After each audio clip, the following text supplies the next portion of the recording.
4장 13절 오히려 너희가 그리스도의 고난에 참여하는 것으로 즐거워하라. 하나님께서는 시대마다 사람을 택하시고 구원하셔서 구속 역사에 쓰십니다. 이는 하나님의 일방적인 은혜입니다. 그러나 하나님께서는 그의 자녀를 그냥 쓰시지 않습니다.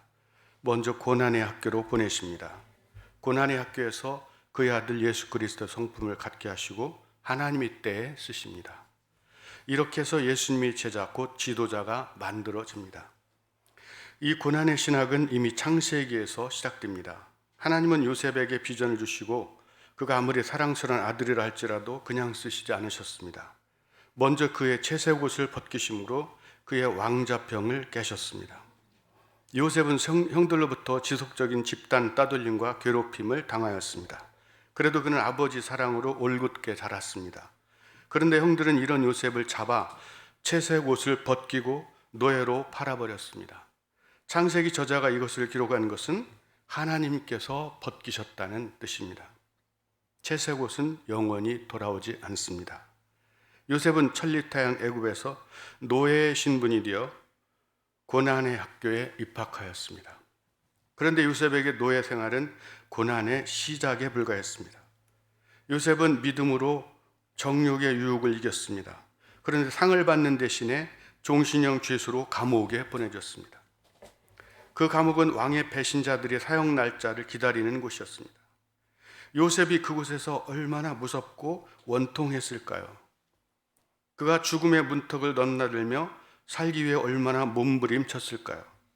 그러나 하나님은 응답하지 않으십니다. 침묵하십니다. 그런데 창세기는 이 사건에 대하여 독특한 멘트를 합니다. 이는 여호와께서 요셉과 함께 하심이라. 여호와께서 그를 범사에 형통하게 하셨더라.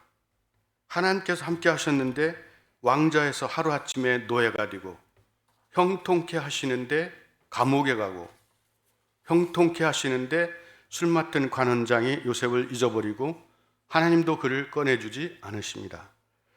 오히려 요셉이 감옥 생활의 달인이 되게 하십니다.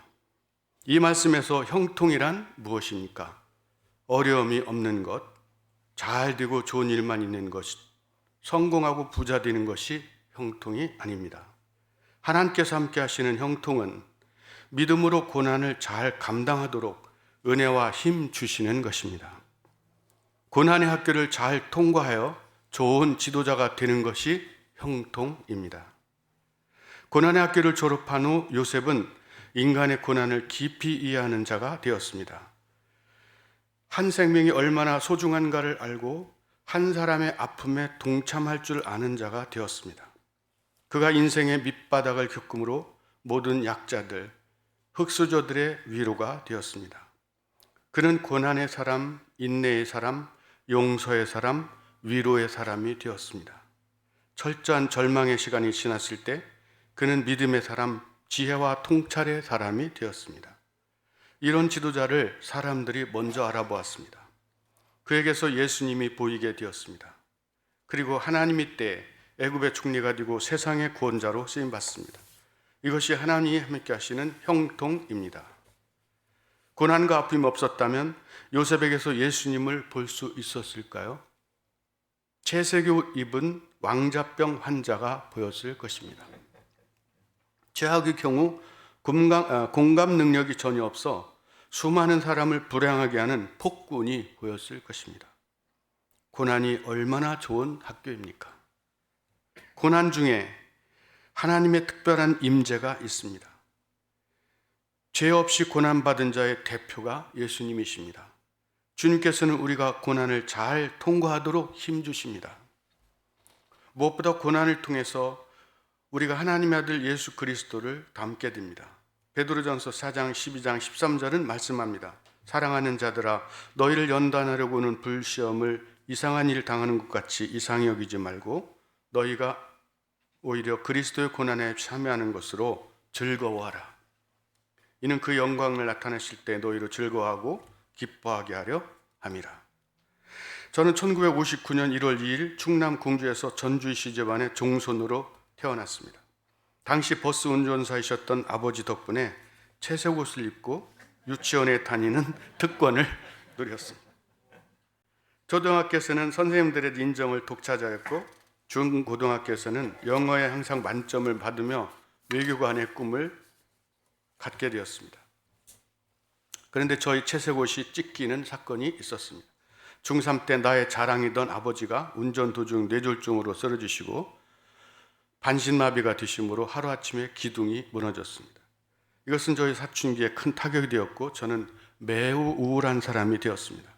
제가 공주고에 입학했을 때 우리 가정은 병든 아버지, 한숨 쉬는 어머니, 찢어지는 가난으로 어둠 그 자체였습니다. 그때 또 하나의 사건이 저희 내면에 일어났습니다. 고1 어느 봄날 수학 선생님이 2차 함수 방정식을 설명하고 계셨습니다.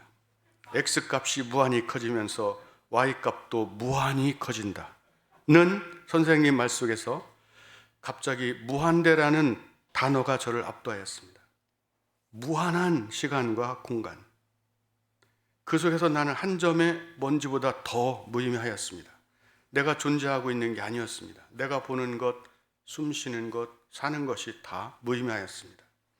저는 허무주의의 포로가 되었고 존재미가 없는 삶은 하루도 살 가치가 없음을 느꼈습니다. 제가 존경하던 선생님께 가서 인생의 목적이 뭐냐고 물었는데 그 대답은 미친놈 쓸데없는 소리 마 였습니다. 이 허무의 세력으로 저는 순간순간을 버티기 힘든 공황장애를 앓게 되었습니다. 공부가 무의미하여 전교 꼴찌를 하였습니다. 부모님 소환되고 저는 정신과 치료를 받도록 집으로 보내어졌습니다. 집에 오니 고생만 하시는 부모님이 너무 불쌍하여 미치면 안 되겠다는 생각이 들었습니다. 그때부터 저는 허무에서 억지로 벗어나고자 자주 정신을 잃도록 술을 마셨습니다. 그때 돌파구로 삼은 것이 육군사관학교였습니다. 육사에 가면 어두운 가정에서 우선 멀리 떠날 수 있고 군인이 되면 무뎌져서 허무도 잊을 수 있고 출세도 하리라. 76년 10월 육사 학과시험에 합격하였습니다. 1월 가입대를 했는데 여러 검사를 받는 도중 신체검사에 걸려 퇴교자의 명단에 올랐습니다. 그리고 가장 싫었던 공주사대로 오게 되었습니다. 운명의 땅 공주사대. 여기서 다시 고개를 드는 허무와의 싸움이 시작되었습니다. 매일 술을 마셔도 허무로부터 도피하지 못했습니다.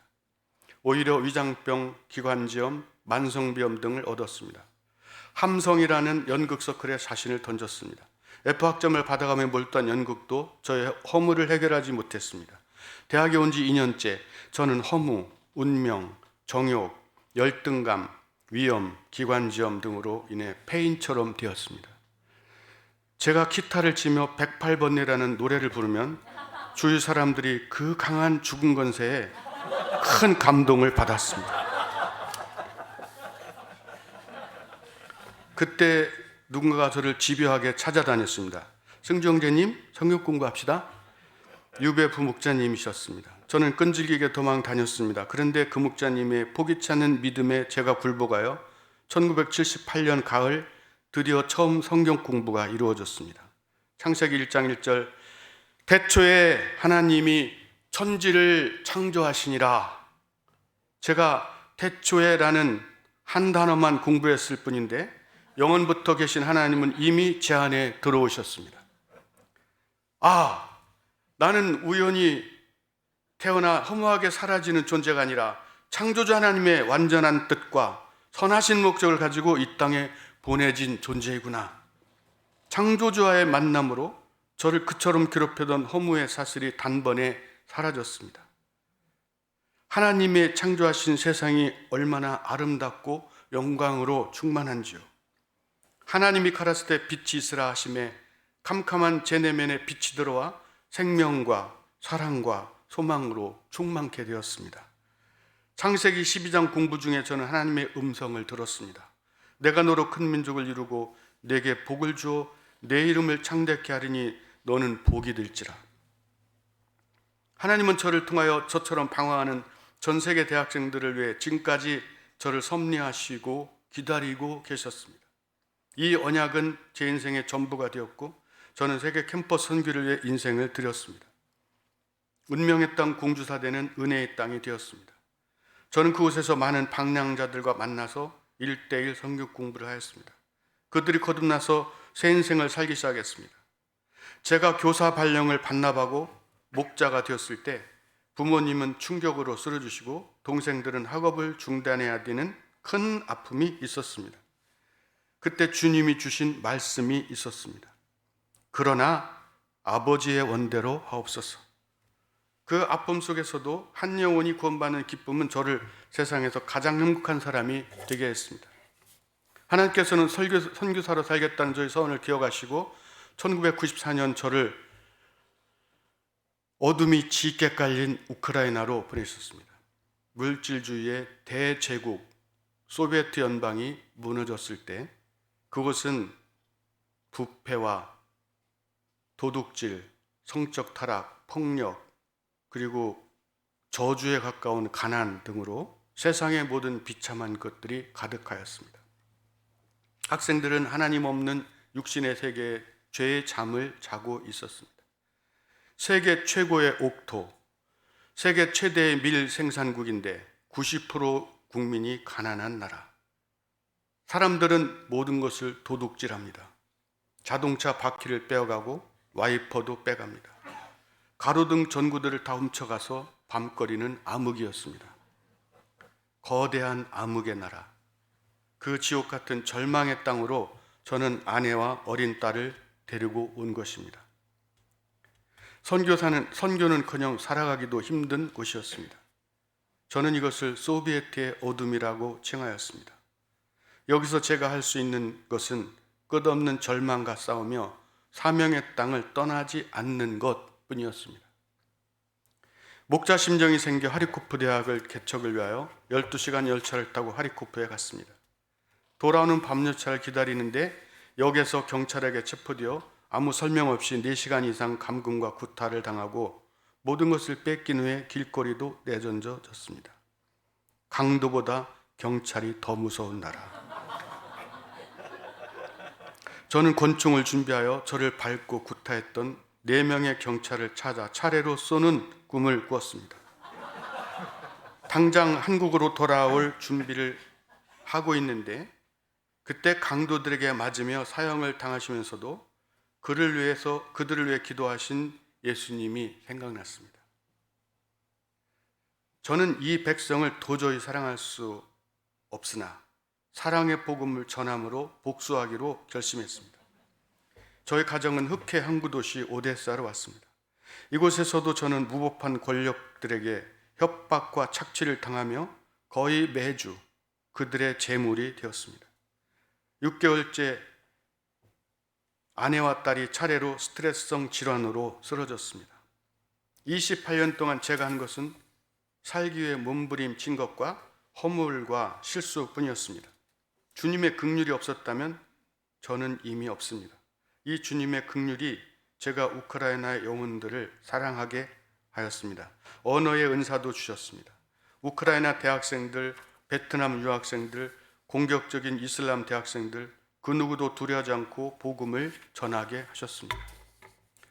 오데사에 주님의 제자들이 서기 시작했습니다. 주님은 이들을 통하여 12개의 가정교회를 세우시고 선교사도 보내셨습니다. 저와 그레이스 선교사가 2020년 1월 잠시 휴식차 귀국했는데 일주일 후 코비드19로 인한 팬데믹이 시작되었습니다. 오데사의 제자들은 처음엔 자유를 누리다가 직장이 없어지고 목자가 없어지자 패닉에 빠지게 되었습니다. 저희는 화상으로 마가복음을 공부하였습니다. 제자들이 패닉에서 벗어나 승리자 예수님을 바라보게 되었습니다. 주님은 마태 게루스 목자, 모세 목자, 어거스틴 주다 목자를 메신저로 세우셨습니다. 이들은 의존심이 많은 자들이었는데 고난의 때에 비로소 자립적이고 책임 있는 목자로 자라기 시작했습니다. 2022년 1월 초 저는 양들에게 우크라이나로 돌아갈 것을 약속하고 출국 준비를 하였습니다. 그런데 때마침 러시아의 침공으로 전쟁이 시작되었습니다. 저는 다시 길이 막히고 양들은 기약 없는 난민이 되어 전 세계로 흩어지게 되었습니다. 그러나 이 기간 양들은 하나님의 임재를 그 어느 때보다 가장 강하게 체험하였습니다. 공습의 복음 속에서 이루어진 창세기 공부를 통해 우리는 매주 하나님 음성을 들었습니다. 아브라함에게 언약하신 하나님 나라가 우리 안에 임하였습니다. 세상 왕국과는 전혀 다른 하나님의 통치가 드러나는 왕국, 용서와 사랑으로 다스려지는 영원한 나라가 우리의 소망이 되었습니다. 피난한 가족은 피난지에서도 복음 역사를 섬깁니다. 오데사에서 남은 리더들은 10개월째 매일 합심 기도를 합니다. 여기에 러시아 몇몇 목자들도 함께합니다. 그들의 기도 제목은 러시아와 우크라이나가 다 같이 하나님께로 돌아오는 것입니다. 우방들이 엄청난 신무기를 지원하며 러시아의 악을 복수하게 해줍니다. 이것이 세상이 문제를 해결하는 방법입니다. 물론 빼앗긴 땅을 찾아와야 합니다. 그런데 이 문제를 위해 기도할 때 하나님의 눈으로 보게 됩니다. 미움으로 미움을 이길 수 없습니다. 전쟁으로 나라가 폐허가 됐는데 젊은 세대가 미움과 복수심에 종이 된다면 이것은 이중피해입니다. 실제로 증오심으로 심히 내면이 피폐해진 목자들도 많습니다. 우크라이나 목자들과 러시아 목자들 간에 넘을 수 없는 증오의 벽이 생겼습니다. 이는 사탄의 역사요 하나님 나라를 파괴하는 요소입니다. 하나님은 창세기 말씀과 매일의 기도 모임을 통하여 우리가 증오의 노예가 되지 않고 원수를 사랑하는 예수 공동체를 이루게 하십니다. 10월 30일 오데사에서 2022년 감사제가 있었습니다. 그 심한 고난의 시기에 모두가 감사 제목 50개를 써서 주님께 예물과 함께 드렸습니다. 리더들이 감사 제목 발표는 감동이었고 그들의 영적 성장을 볼 수 있었습니다. 1년 이상의 전쟁은 우크라이나를 폐허로 만들었고 많은 러시아와 우크라이나의 젊은 생명들을 희생시켰습니다. 저는 전쟁을 일으킨 푸틴의 죄와 악행을 주님께서 심판해 주시기를 기도합니다. 그런데 우리가 러시아에게 복수하면 다 해결될까요? 아닙니다. 예수님이 답입니다. 그가 십자가에서 주신 원수 사랑이 답입니다. 세상 나라의 본질은 폭력입니다. 예수의 나라만이 용서와 사랑으로 세워진 진리의 나라입니다. 이 나라가 진정한 문제 해결입니다. 이 백성들이 돌이켜 예수님께로 와야 합니다. 오데사의 제자들도 그동안 돈을 사랑하고 이 땅에서 자기 왕국을 추구하였습니다. 이것을 회개해야 합니다. 예수의 제자답게 사랑으로 미움을 이기고 하나님 나라 복음을 증거해야 합니다. 그럴 때 우크라이나는 제사장 나라 거룩한 백성입니다. 오데사 목자들 대부분이 외국으로 피난 중입니다. 저는 이들이 돌아오지 않고 그곳에서 선교사로 살도록 기도하고 있습니다. 6가정교회를 포함한 약 20명 양들은 오데사에 남아서 예배를 지키고 있습니다. 그들은 한시도 안심할 수 없는 죽음의 문턱을 넘나들고 있습니다. 전기와 난방이 끊겨 심한 고생을 합니다. 세상적으로 볼 때 그들이 다 강성 증오주의자가 되어야 합니다. 그러나 그들이 목자가 되어 피난민들에게 사랑의 복음을 전합니다. 난민들을 교회에 영접하여 가난 중에도 자기 것을 나눕니다. 난민들 중 몇몇 형제자매들이 변화되어 예배와 공부, 기도 모임에 참석합니다. 베트남 출신 누가와 수산나 목자는 노후가 서툰 사업 이민자들입니다. 이들이 말씀을 공부하고 가정교회가 되었습니다. 그들은 피난을 가지 못한 노동자들과 말씀 공부를 하였는데 그들이 작은 교회가 되었습니다. 누가 목자는 매주 메시지를 전하는 메신저가 되고 수산나 목자는 기도의 종이 되었습니다. 사업 이민자가 목자로 직업이 바뀌었습니다. 세계가 우크라이나를 마치 애매히 고난받는 의인으로 봅니다. 그러나 저는 개인적으로 그렇게 보지 않습니다. 오히려 이 고난에 하나님의 메시지가 있다고 봅니다. 첫째, 우크라이나 백성들이 이 고난을 통해 돈, 우상, 부정부패, 뇌물, 거짓말, 도둑질을 회개하고 하나님께 돌아가야 합니다. 서로가 서로를 죽이고 빼앗던 죄악을 회개하고 하나님께 대한 경외심 그리고 인권의 존엄성을 회복해야 합니다. 이것은 러시아 백성들에게도 동일합니다. 둘째로 우크라이나 목자들이 이 전쟁을 보고 이 땅에 자기 왕국을 세우는 소망에서 벗어나 영원한 하나님 나라 소망을 분명히 해야 합니다. 그리고 이 하나님 나라를 전파해야 합니다. 이 나라는 용서와 사랑, 겸손과 온유, 은혜와 진리로 다스려지는 영원한 나라입니다. 그 나라의 본질은 예수가 십자가에서 보여준 원수 사랑입니다. 이것만이 이 땅에 계속되는 폭력의 고리, 즉 전쟁과 증오와 피해 복수를 해결하는 길입니다. 러시아 목자와 우크라이나 목자가 다 같은 하나님 나라의 백성입니다. 우크라이나가 하나님께로 돌이키고 원수 사랑으로 러시아 백성들을 위해 기도하는 것, 이것이 진정한 승리입니다. 이 일은 세상 사람이 할 수 없습니다. 그래서 우리 목자들, 예수의 제자들부터 시작해야 합니다. 이것이 왕 같은 제사장의 역할입니다. 이것이 우크라이나를 위한 가장 중요한 기도 제목임을 말씀드립니다. 앞으로 더 큰 고난이 있을 수도 있습니다. 주님께서 요셉에게 주셨던 형통함을 우크라이나 목자들에게도 주시길 간절히 기도합니다. 저와 그리스 선교사는 매주 토요일 오데사 리더들과 흩어져 있는 목자들과 말씀 공부를 하고 있습니다. 최근엔 리더들이 상처와 트라우마로 인해 저에게 반발합니다. 저는 그들과 함께 눈물을 흘릴 뿐입니다. 하나님께서 형통케 하셔서 말씀 공부를 계속하게 하시고 매주마다 주님의 음성을 듣는 말씀 공부가 되게 하시기를 기도합니다. 감사합니다.